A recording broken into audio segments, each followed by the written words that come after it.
Who is in the best 23 for the Melbourne Demons coming into 2025? The Zero Hanger team here. We've made our calls. We're going to go through each line by line. But before we do that, subscribe to the YouTube channel. We do footy content and we do a lot of it. And we've got a lot of it coming to you this year. So let's get into the Melbourne Demons best 23.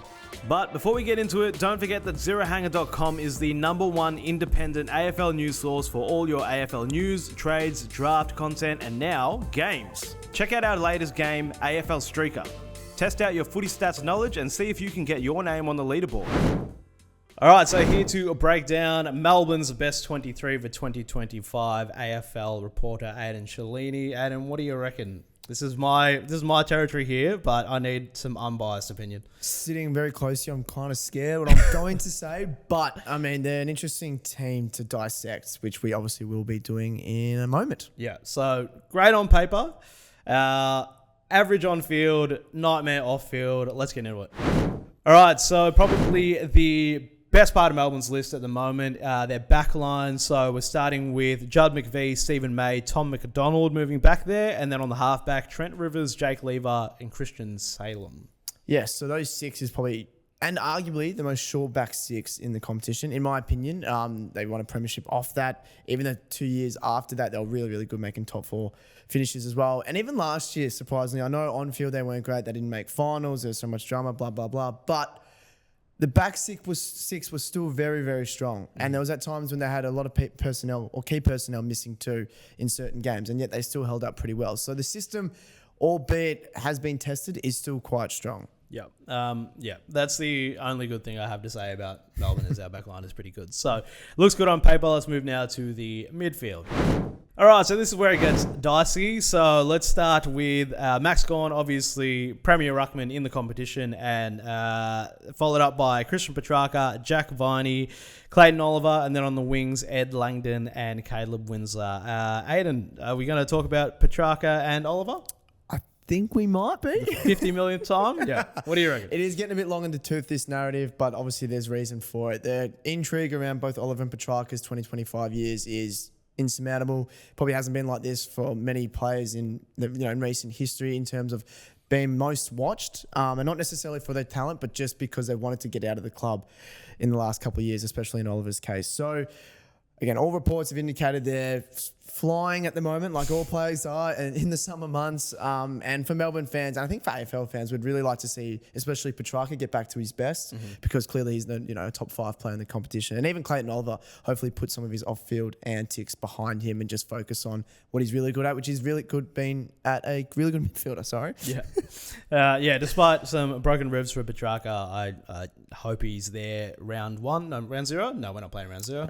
Round 1. All right, so the forward line. The half forward, we've got Cade Chandler, Bailey Fritsch, Tom Sparrow, and then full forward, Cozzy Pickett, Jacob Van Rooyen, and Colton Tholstrup. So let's start with Van Rooyen. Really has made a name for himself there. He's our first forward that you probably pick now. Yeah, the big Roo. Obviously not Nick Ree, what I mean, but yes, definitely Jacob Van Rooyen. He's kind of emerging as a pretty good key forward in the competition. Still very young, still very raw, but you can see kind of his raw athleticism and profile that he's going to be someone that Melbourne wants to keep and build around.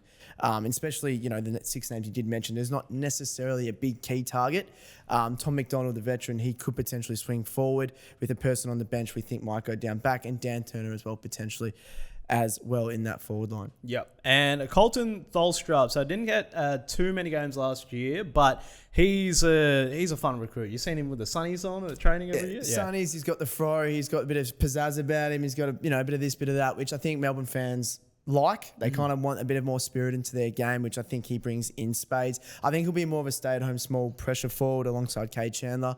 Expect Tom Sparrow and Cozzy Pickett, who we have named in the forward 6, to kind of push up further in the ground and maybe kind of pinch it in the midfield, therefore leaving Tholstrup deeper to crumb off Van Rooyen and even Fritsch too. Yeah, it's amazing that I'm actually feeling pretty optimistic about our forward line.